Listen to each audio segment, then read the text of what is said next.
can't go long, you know, my throat's kind of screwed up. I'm Charles.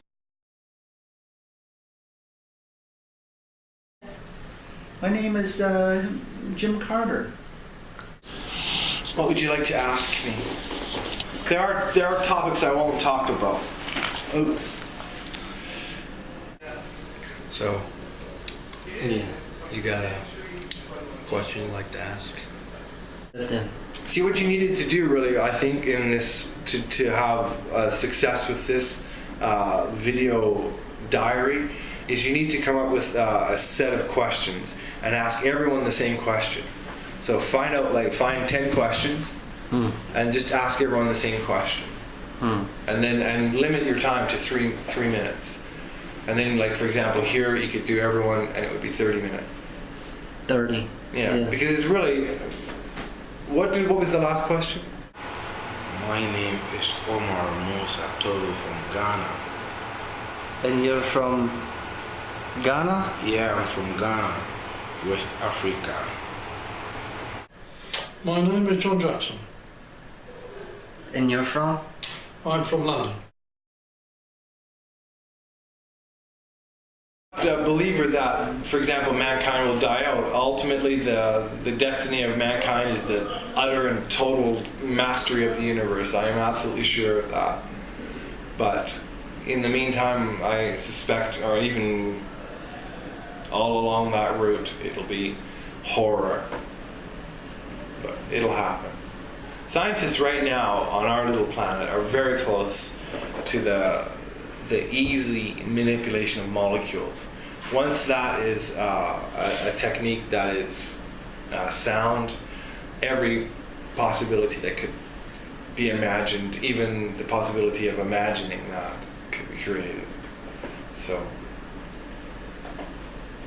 at the moment, of course, I think. What do you want to know? I'm just curious to know why this video? Just for something to do. Something for what? Like what? Something to do. Something like what? I'm gonna make it all a movie. A movie? With everyone. Oh. Okay.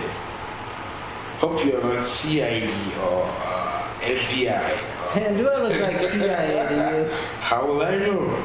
Okay. Do I look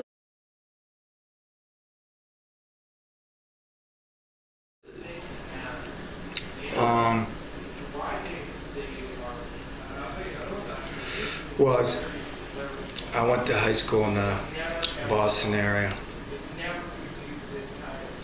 and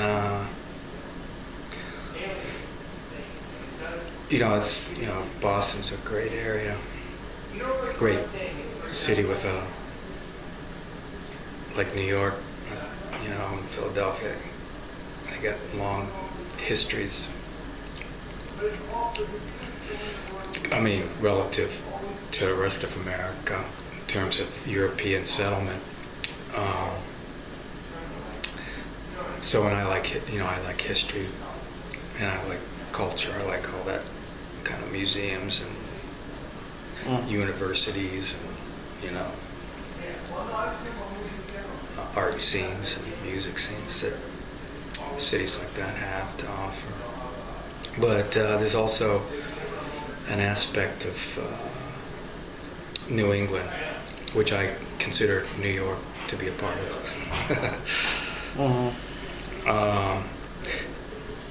That is has a kind of cultural, social conservatism, despite whatever political liberalism there might be relative to the Southwest or South or whatever, or even New Hampshire. So it was, going out to California, going out to San Francisco was kind of escape from that.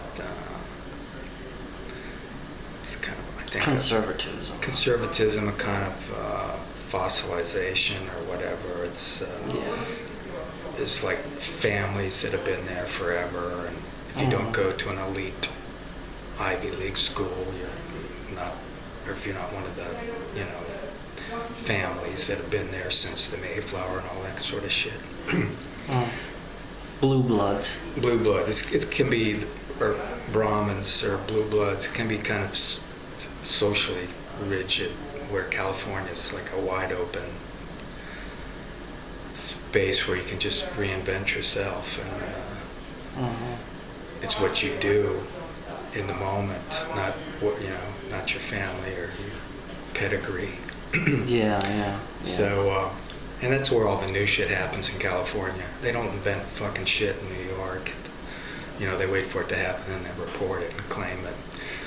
You know, I mean, shit that happens in New York, it's all immigrants or, you know, the,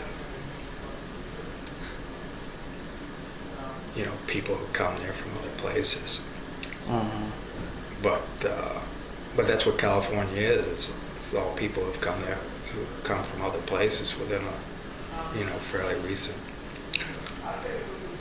Oh, there's all kinds of stories about it. The area that I am familiar with is the Porcupine area up by Haines. And there's stories out of there of miners that have been killed and robbed, you know, of their gold. And mostly it's just because they talked. You know, after they had a strike, they talked, and somebody came and killed them, took their gold away from them. And usually it's because of alcohol and loose lips. That's So somebody's drinking. It's a miner's dilemma.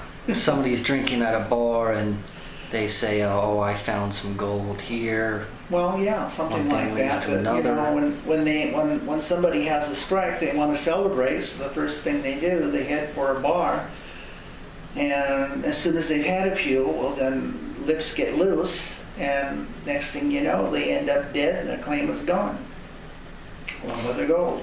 That's a miner's dilemma. It's something that has happened all through the history of mining. What about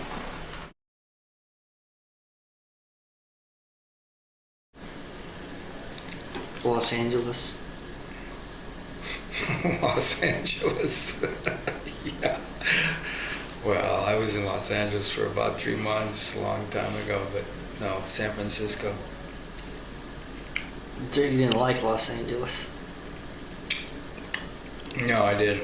I've never done any mining per se, because the years that I was up there, the gold prices were so low, you're better off working in a sawmill than looking for gold, panning for gold.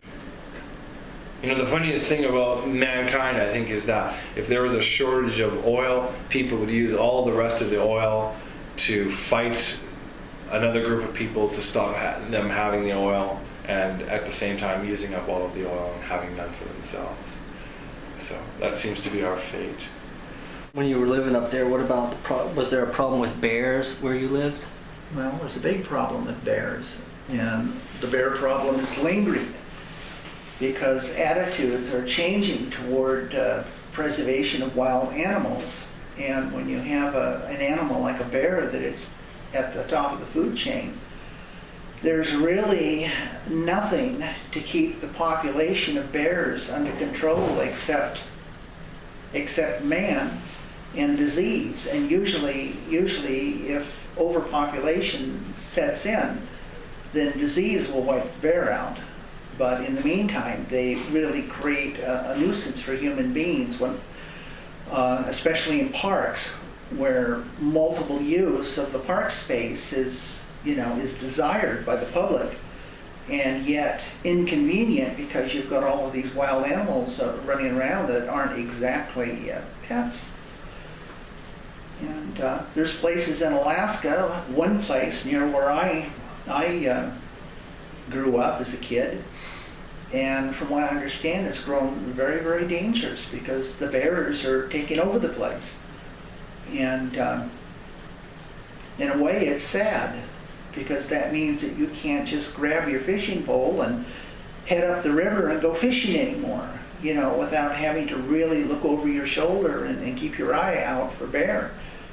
And there is a possibility in the summertime when the water is high of getting cut off to where you've got bears on either side of you and behind you. And you certainly can't go into the river because the river is too high and too dangerous to swim or get across. And you could get trapped up there on the river, you know, by the bears. So there's no predators for the bears? There's no predators. They're at the very top of the food chain. The only predator is man.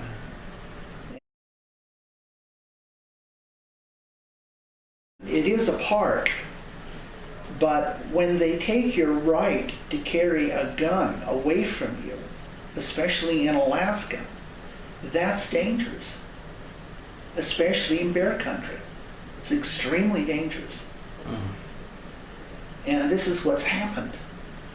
And this will go on until, you know, a bear grabs a tourist or grabs a kid, you know, from a visitor's camper or tent or something at night and chews them up. And this will go on until something like that happens, and then they'll change their thinking on it. But until that happens, you know, the environmental philosophy will prevail, because apparently that's what they want right now. But they've tried this in places like Yellowstone, and it just doesn't work. And it usually just goes on until a bear, you know, chews an arm off or something like that, or pulls a kid out of a car, and then they change the rules. But it's kind of sad, you know, that this is happening. According to the teachings of Islam, it begins from the graveyard. When you are buried, the grave is going to, how shall I put it? It's going to match you, or some, is going to tweeze you, okay? That is the first lesson in the grave, yeah. Yes, I do. What do you think the afterlife is like? I think it's probably much the same as this life, but nicer. They have beer in the afterlife. I hope so.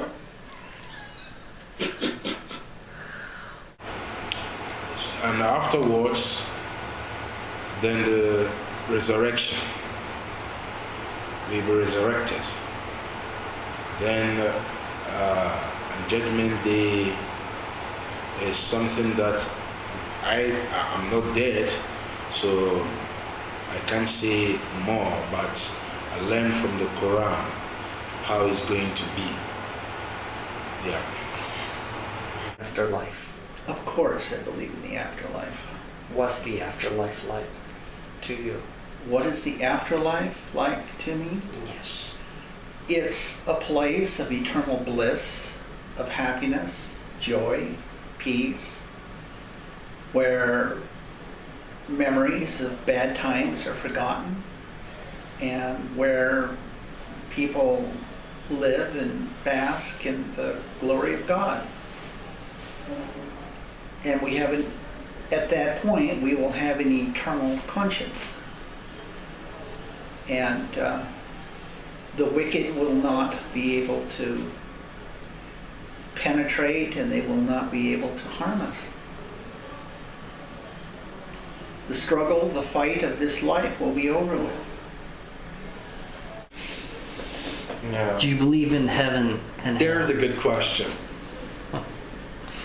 No, I do not. No heaven, No. hell, No. afterlife. No. Why not? Just for...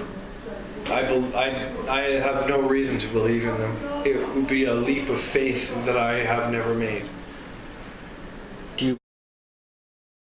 What makes you happy? Many things, but only one thing I can say to you at the moment is to be at peace with myself. What was the happiest time in your life that you can remember? When I met my wife. How long ago was that? That was about 15 years ago.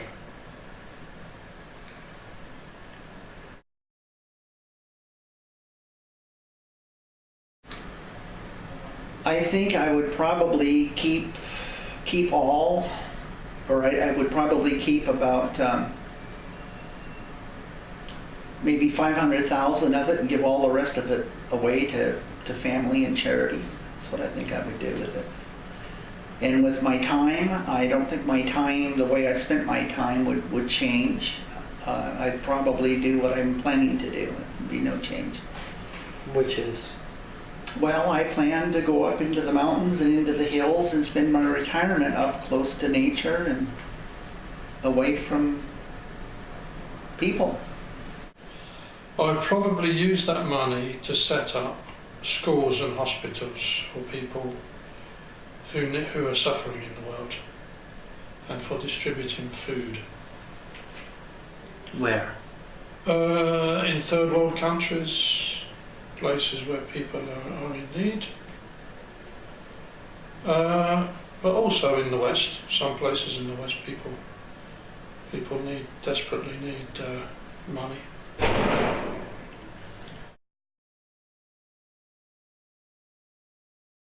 Something The like... most beautiful thing I admire on earth is human being. You look at how Allah or how God created human being. Open your mouth, or He opens His mouth and just say whatever He wants to do. Stretch the hand and He does whatever He wants with the hand. Look at the eyes. Just see anything at all. Look at your mouth. Look at yourself now. You are here interviewing me. This is something beautiful. So human being, human creator is the most beautiful thing I can talk of. Something I consider beautiful. I like scenery, I like beautiful women, I like being at peace with myself. Will humanity... Oh, I'm sorry, go ahead. And I like it when people get on with each other, when people understand each other, and there's no stress. Beautiful for me. Actually, I believe I admire creature. I admire creature. Creature. Yeah, what God creates. Yeah. So, Okay. yeah, that is it. That's it. Yeah. What else do you want me to talk of? Well, blue skies, rainbows, morning dew, the coolness of the morning, the rise of the sunset, watching nature. These are the things that are beautiful. Seeing people doing good to each other. These things are beautiful and not evil. These things are beautiful and worth living for.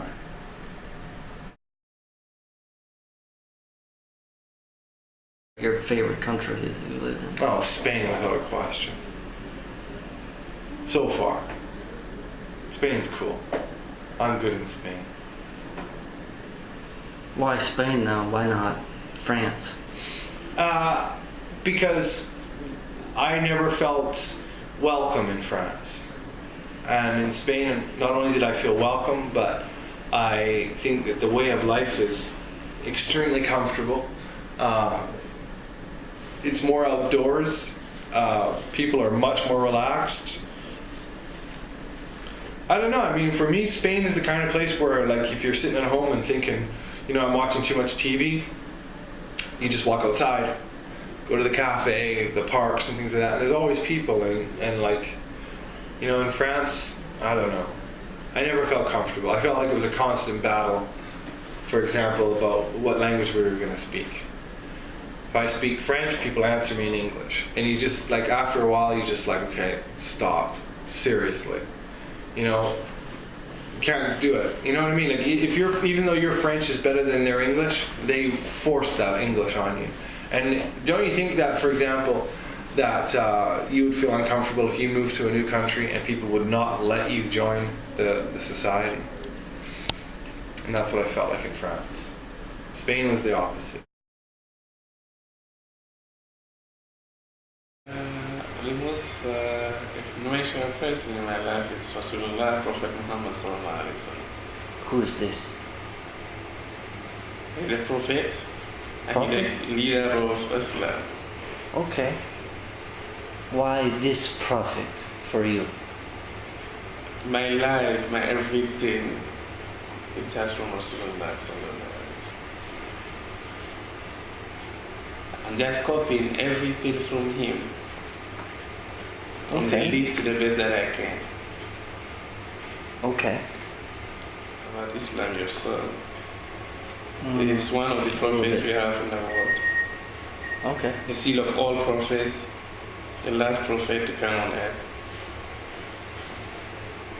Before and after him, or let me say after him, no prophet comes again. He becomes the seal of all prophets. He brought up Islam. He brought Quran, and Quran is my life. The most influential person in my life is my dad. And what's the best memory of your father? The best memory of my father. Actually, he was the one who encouraged me in life. Did everything for me. He take good care of me. Provide me with all my needs. And mostly advise me. Actually, where I come from is not easy to be brought up in life, and I don't know how to put it. It's something personal that I don't want to talk of. Okay, but in short, my dad is the most influential person in my life. Well, I'd have to say Jesus Christ, number one. In this world, in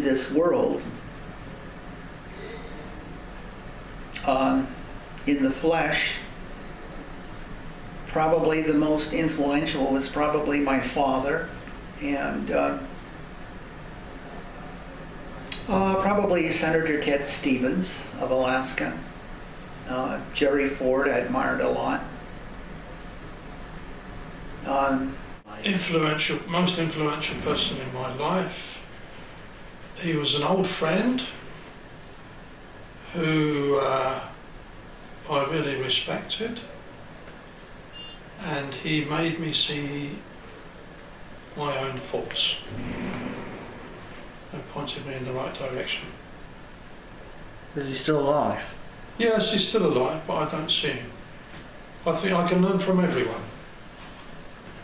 I believe in learning from everyone.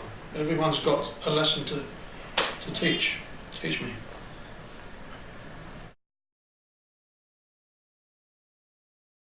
In this case, but once I was in Barcelona and I was going home really late at night, and there was a guy and he's called me over and he said to me, "Do you have a light for my cigarette?" And I said to him, "No, I don't." And as he was saying that, I could see he was like trying to draw me to come closer to him. And if I had done that, I couldn't.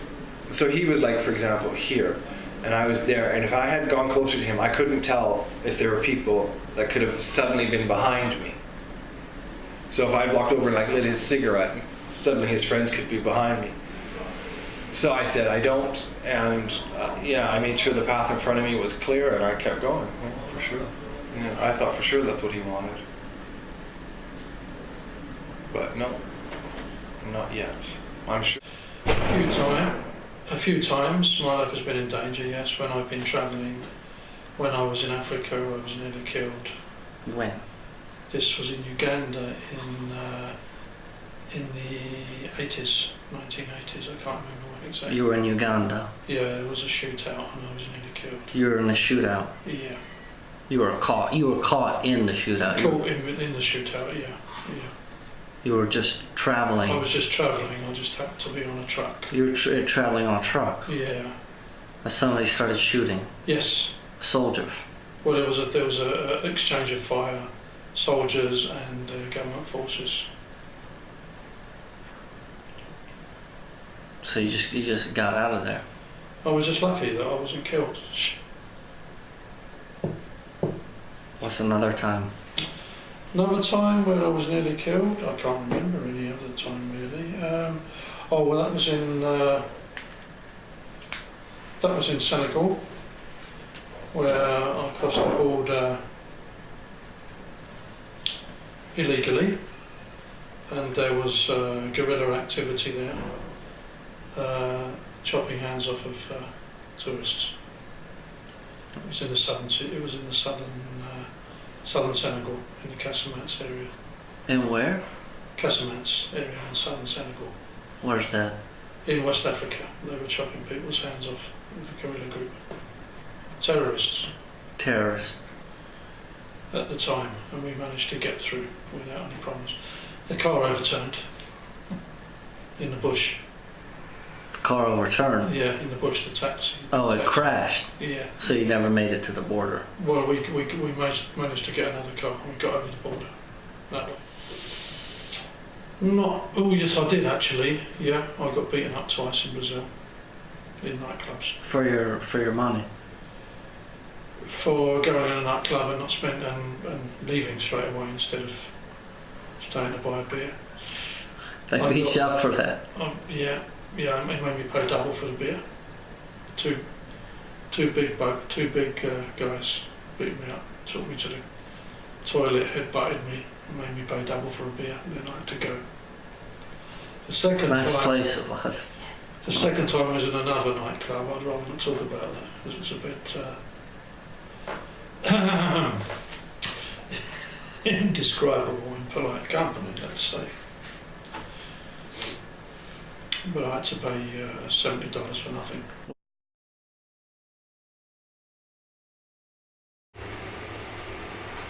The happiest time in my life is every day. If I should sleep and get up, well, I should sleep and see myself alive, I'm happy. I don't have any specific day to call a happiest day in my life.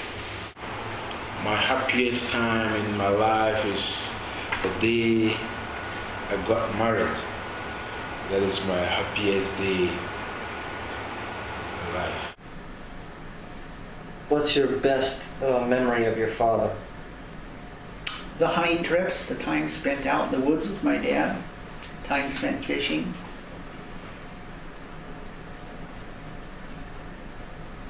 My dad been The a trip I've ever had in my life was to India in the 70s. Why is that?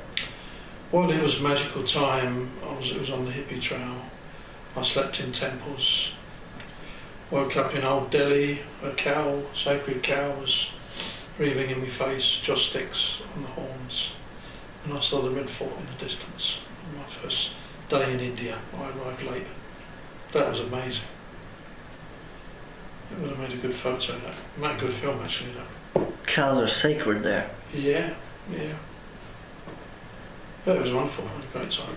Yeah. And I had a very deep. I experienced a deeper than deep spiritual experiences there that changed me as a person. What happened? Made me a better person. I experienced what some people call God, what other people call the Tao of life. I experienced timelessness. I was absolutely certain after that experience that there's more to life than just this life, without going into details. It was a very magical experience. Very magical experience. You were meditating or what? Meditating.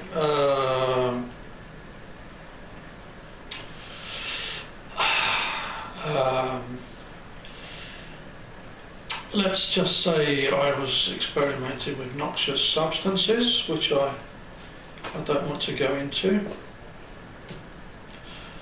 And generally having a good time with my friend Mary Jane. And that's how you saw God then. Yes. She was a wonderful person, Mary. She stayed with me forever. I met her later as well when I came back, coincidentally. She's probably married with kids by now. Yeah, Mary Jane. And Alice D as well. Alice D was a friend of hers. Alice D was a great friend of hers. I liked her. And you did that in India? Yeah, I met her, Alice D later as well. I don't see Alice D much anymore. She seems to have gone her own way. What was the experience with that? Alice D, with Alice D, Yeah. she was a nice girl. She showed me deeper and deeper experiences. She took care of me. What was the experience like?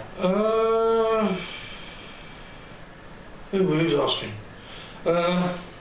Just what was the experience? I mean, It was a spiritual experience of timelessness and a convincing. It was very ordinary but very wonderful. It was timeless experience of universal love and peacefulness, and I was happy to be with Alice at the time. That's all I can say, really. the best experience you ever had? Yeah, I don't want to answer that. Second best experience you ever had? Anything. Could be I can anything. remember once waiting and not knowing if someone was going to arrive, and when they did, I remember feeling extremely good about that. So I remember that. What else? For about was it a particular person? Yeah, and it was the unlikelihood of it all, I think.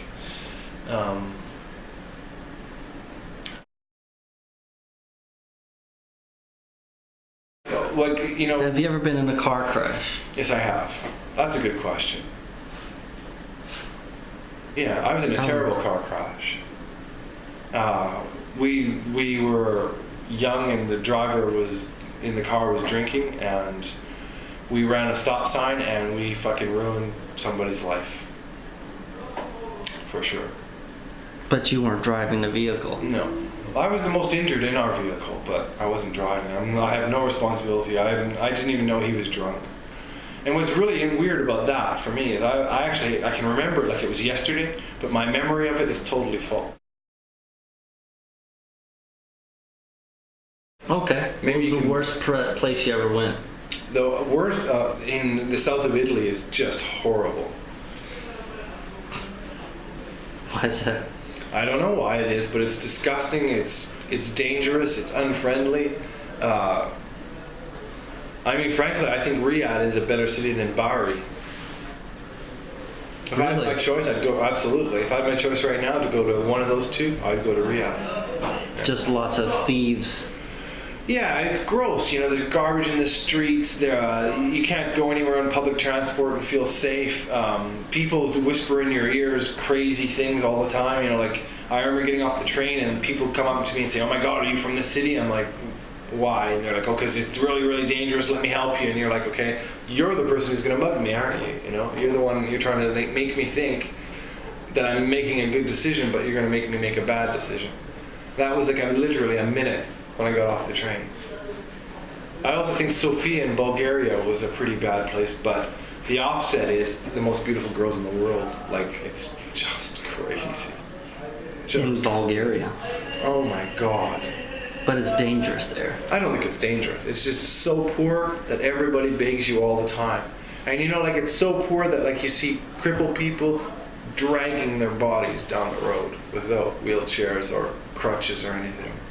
I saw a guy that had somehow wrapped himself completely in tape, like electric tape or something, you know, so he could keep his legs together. And then had like, I don't remember, but something glove-ish. And so he'd like, you know, put his, and just drag his body up. And then this guy come up to you and go like, yo man, can you spare a dime? And you're like, oh fuck me, of course I can spare a dime. You're like, I mean, what kind of a life could a person like you lead, right? So you give him some money, you turn around, and there's another motherfucker right there, wrapped up in fucking collective tape, the same question. And you're like, okay, I asked for this, how much money do I have? Both experiences were not good. And the second bear, I watched that one die hard and moaning and groaning like a human being, and it was so blood curdling that I told myself I would never shoot another bear, because he bawled until he died. It just shattered my nerves. It was agonizing. I watched that bear die hard, and I was just a kid, and it just left a bad impression on me. And from then on, I just avoided bear, and I didn't ever bother to hunt them. But that was the end of it for me. And a thing about a bear, when you skin a bear out and hang him in a tree, except for his paws and his head, he looks just like a human being hanging there. So, not for me. I don't care for it.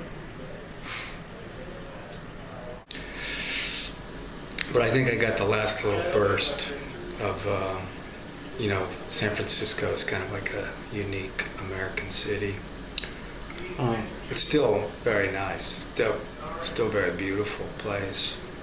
With all the hills and the bay and the ocean and pretty good light, and wind blows in, some nice fresh air. It's not industrial, so the air isn't too bad. But it's become like a lot. It's kind of these days. I think it's just a lot like a lot of other cities, except for it's got a much better setting. It used to have, I think all cities used to have a more distinct character to them, until I think recently, the last 30 years, they've all kind of homogenized, much like the culture. Yeah. So there's, I think, less of a personality now than there was before. But I kind of got there the last, little brief wave of kind of cultural distinction. Is that just because of the amount of money that you have to live there now, or? Definitely, that's a part of it. It's pretty expensive real estate these days. It's unlike LA. You can't expand. It's like a 7 mile by 7 mile square, unless you count the East Bay and San Jose. Yeah. It's a finite space, so the real estate prices can only go up. Oh yeah, growing up, there were people that came from the lower 48 that came up to Homestead in Alaska that found themselves in very isolated and out alone in the wilderness. Why did they come to live there? Well, they were families that came from nothing. I mean, they had nothing when they arrived in Alaska. They're very poor, with a poor background. And they wanted to have land. And the only land that was available was way out, in a remote wilderness. And in order to get that land, they had to go out and clear and cultivate and build a home on it under the old Homestead Act.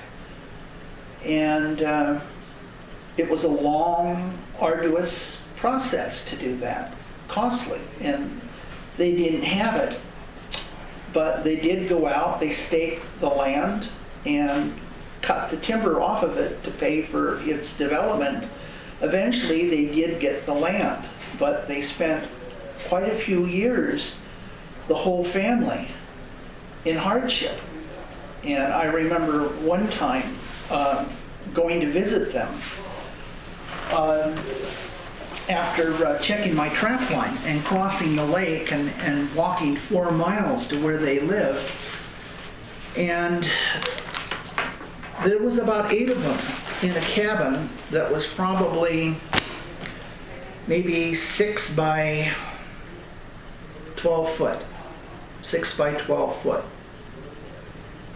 And very, very small space with moss tucked in between very small logs. And the only thing that kept it warm really was keeping a fire going 24/7. But it was small enough to keep warm, and there was always plenty of wood to burn, of course. But it was sad because they had children with them that were just a few years old, and they were all piled into that little place that they were living in. But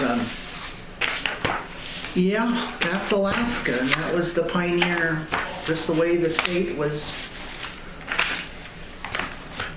developed. It's the way the West was won. People that came from nowhere and sacrificed and braved the hardships of the wild, and if they were lucky in the end, they ended up with their gold mine. They ended up with their land.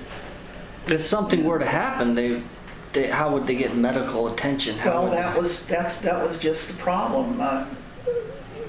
Luckily for them, nothing did happen that I'm aware of. There may have been some incident, but what they would have had to have done is call it in with a CB radio. Back then we didn't have cell phones and things like that, and I think that particular location, even today, there wouldn't have been any cell phone access, because the valley was like a canyon with mountains, very high on either side, and I just don't think that there would have been, or even today there would have been any cell phone contact.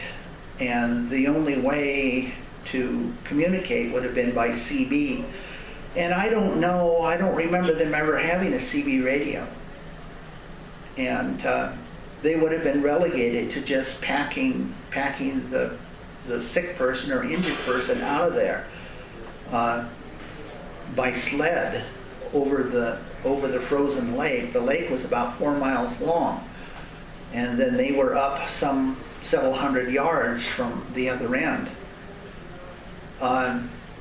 But luckily, as far as I know, none of the children got sick. They had about 6 children with them. But it is a dilemma when children get sick. It's really a dilemma when you're in that situation. And yes, you can lose children trying to pioneer. And some people lost their children trying to pioneer Alaska. But if you want to have something as a family, it's perhaps just the chance you have to take in that situation, because you really got nothing to fall back on. You don't have any money, so your only chance to have something in life is to take your chances. As a family, the families that did that, the mother and the father, they took their chances with all their children.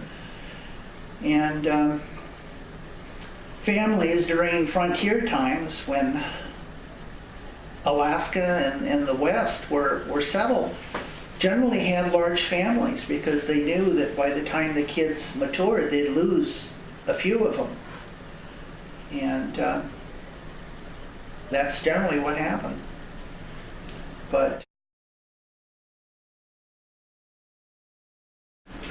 if you went to a desert island, you could only bring 3 things, what would it be? Another excellent question. 3 things? Taken care of. Right. And so all your... It's just basically I'm in isolation, and I would It's just you're in isolation, and you can bring 3 things, whatever you want to bring. So is one thing a book? You can bring a book, yeah. Can I bring a library? You could bring a library, that's one thing. Okay, library for sure. The biggest possible one. Well, not the biggest possible one, but one that would last me until I die. Yeah, that's probably going to be enough. Well, yeah, that was what was exciting about that time, the pre-MTV time, was that all the music and the films and the other cultural products you had to kind of seek out, and to do that you had to live in a city like New York or Boston or LA or San Francisco, and so it was kind of exciting and interesting in a way that I don't think quite exists anymore. Everything is available. Just by pressing a button. But yeah, so it takes away from the collective a little bit of a group of people, or yeah, like that beatnik thing that we were talking about yesterday. I mean, that had to be really exhilarating to be involved in. the Beat Generation time. Yeah, even as a peripheral participant or weekend participant, it had to be very exciting. Because it was like the beginning of the 60s in a lot of ways. Right. And it was also a continuation. I mean, it didn't come out of nowhere.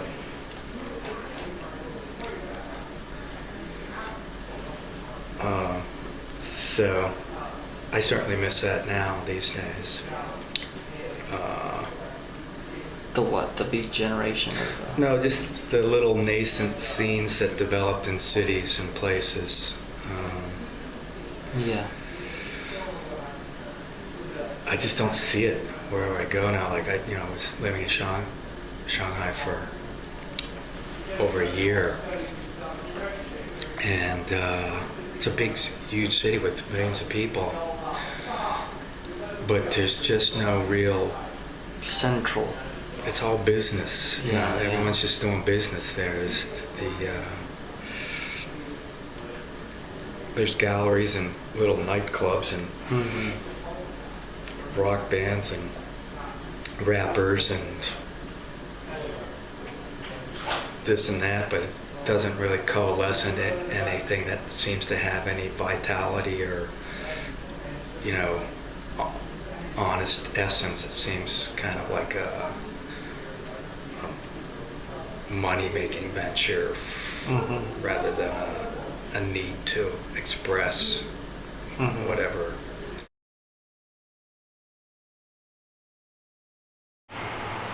Ghana, we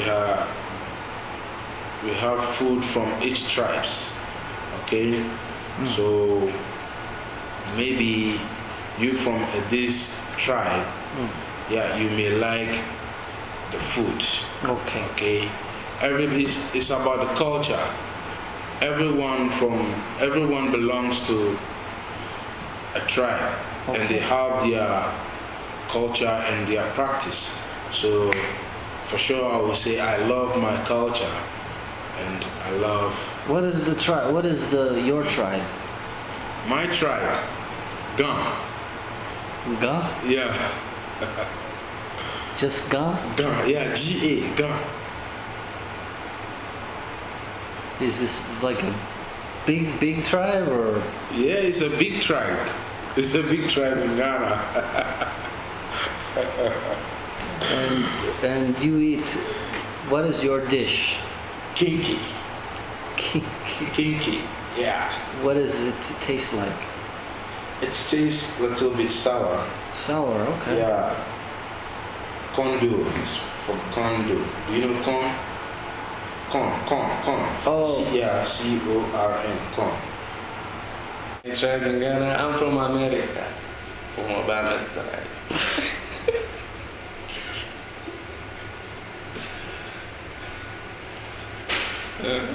Okay. If you didn't know my tribe is, I should say it's Hausa. Hausa. Yes. And what is your food for Hausa? Well, our food is too zafi. Tuzat. Yes. What is the? Is this like meat or is it vegetable? Oh, it's from vegetable. It's equally from corn. It's prepared from corn or out of corn. Yeah. You put the corn in water for some days, then you send it to the corn mill. You dry it for some time. That's all. We have a way of preparing. That will take maybe some minutes if I'm to tell you how to go about it. Yeah, corn do mashed corn, fermented corn Oh, corn. Okay, Yeah. corn. Okay. with pepper and fish.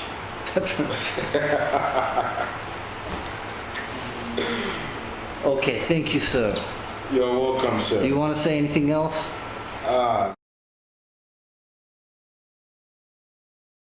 What was your first born again experience? Or your born again? That was in 1972, and so that was probably about 40 years ago. Between 35 and 40 years ago. And what led you to that experience? I had a very deep and profound desire to see peace in Vietnam. That's where I was at the time. And I just was led to God by events around me. Was there a friend or a family member that was... No, I was alone. I was by myself. I was within a military unit. I had men around me, people around me. And but my whole general experience with the conflict in Vietnam led me to Christ. And just people around me, you know, that were Christians, fellow Christians, and they consoled me, or consoled me. I think consoled would be the right word, through the process and through the experience. For me, it was quite dramatic because I really wasn't fully conscious of what was happening to me. Why is that?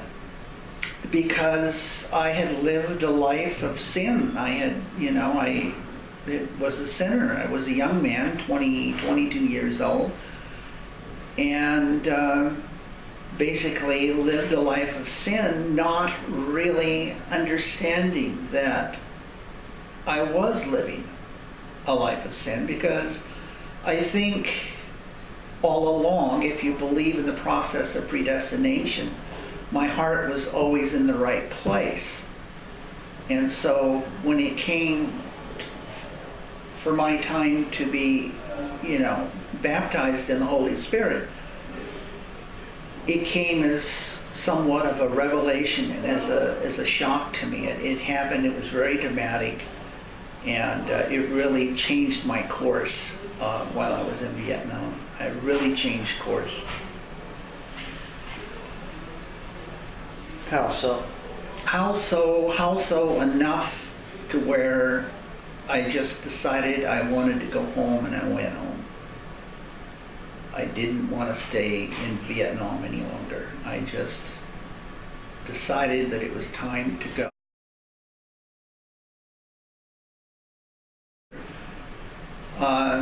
I know when I got back from Vietnam and back from that experience, I retreated into the wilderness of Alaska and lived in a cabin for about 3 or 4 years, and all I did was study the Bible. I tried to reorganize my thoughts and my life and tried to find an explanation for what had happened to me. And the only explanation was found within the scriptures of the Holy Bible. I couldn't find it anywhere else.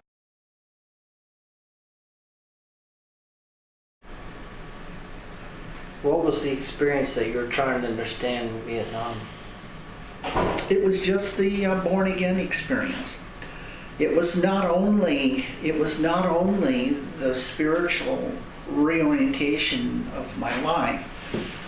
It also had to do with the gift of prophecy coming to me, the concept, the idea of having foreknowledge of future events. This dramatically changed my life. In 1972, shortly after being born again, I was talking and I was prophesying about the collapse and fall of Saigon. Everybody thought I was nuts. Everybody knows what happened in 1975. Saigon was gone. And you had a But in vision. 1972, they gave me a hard time about it. Mm. See, You had a vision about this. I had a vision about it. Okay? And it didn't come from the Bible at first. It just came from the Holy Spirit, because that's basically all I had. I didn't have a lot of scriptural material with me in Vietnam. Why do you think you had that experience, the vision? Well, I believe that Was it a I sign? know, I just believe in predestination. I believe that people are predestined in this life, even before they're born, for failure or success, as far as salvation is concerned. And it was something that I walked into not having knowledge that I was perhaps chosen for that purpose. But then after going through the experience, it brought a new awareness to my life, and a new understanding of purpose and knowledge about oneself. And before I didn't have that. I struggled, and I wandered in the wilderness with it. I was in Vietnam and trying to find a purpose for that, and a reason for the war, and a way out. And there were all kinds of things that I was concerned with, that other than having the help from God, I had no control over. I didn't have control over the events of my life. The U.S. military did. And it was just a very... when I finally came to the realization that I did have some rapport, and then I did have some power over my destiny, I took it. I took it by the horns, and I did what was necessary to secure my spot, secure my place, before God, before men, and even at the sacrifice of everything, is willing to do it. What was the worst thing? The worst thing? To you, yeah. Probably having the sense of betrayal, having the sense that I'd been betrayed, by the military. I think that was, the greatest, because By your country? I can't say by my country, I say by the military. Okay. Because at the end of the war, there was a mutiny. There was a mutiny. And I got caught up in it. And I don't hold malice toward the military, and I don't hold malice toward my country for what happened, because I understand the spiritual ramifications. I understood my spot, and I understand it better today. But the most dangerous place for anybody that has a lot of foresight is usually with their own people. It's usually with their own kin, their own kind, their own nation. You'll have the most trouble with these people. Even more so than you would perhaps with enemies, to be surrounded by enemies. Your enemies would have more appreciation for you than your own country. To hear your wisdom, to hear your foresight. to know what you know. More than your country.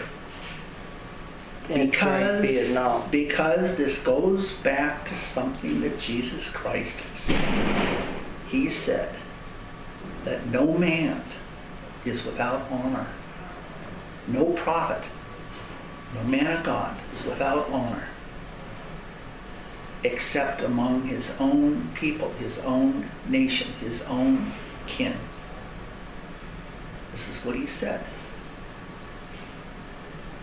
It's one of the reasons why the prophets, so many prophets have come to Jerusalem and were cast down, discarded by Jewish society, killed, stoned, crucified, even Christ himself, rejected. Goes with the territory. But you've made your choice.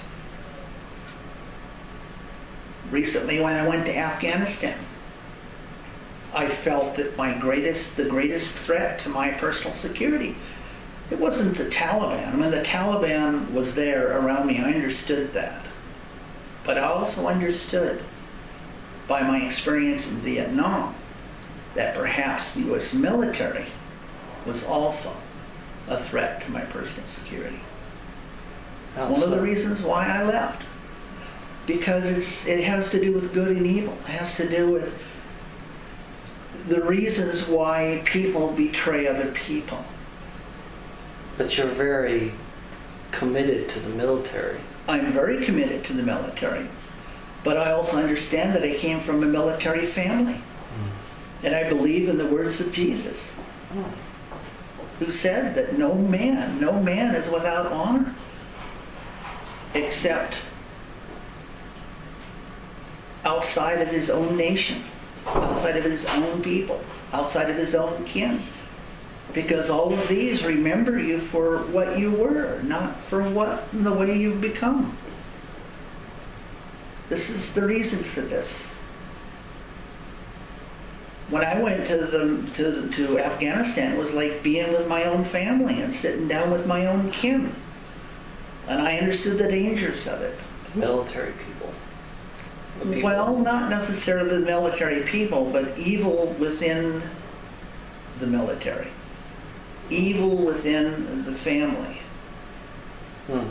Okay? As much as it's the Judas syndrome. It's the Judas syndrome. You understand what the Judas syndrome is? It's like a betrayal. It's a betrayal. It's a conspiracy to betray.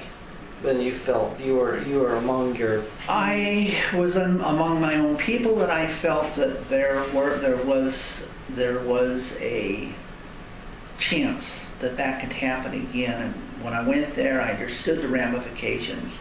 Before I went, and when I went there, I made sure it did happen again. You made sure it didn't happen again.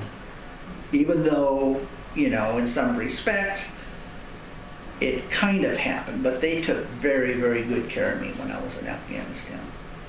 They're very, very careful with it. As careful as people can. So you're comparing the Judas syndrome, you mean is like when... Well, the Judas syndrome... No, when there was a... To a Christian, to any Christian, the Judas syndrome is a real phenomenon. If you are much more spiritual than the people around you, yeah, the fact that you can be betrayed by someone who resents you for the way that you are, as Judas betrayed Jesus, is a real possibility. So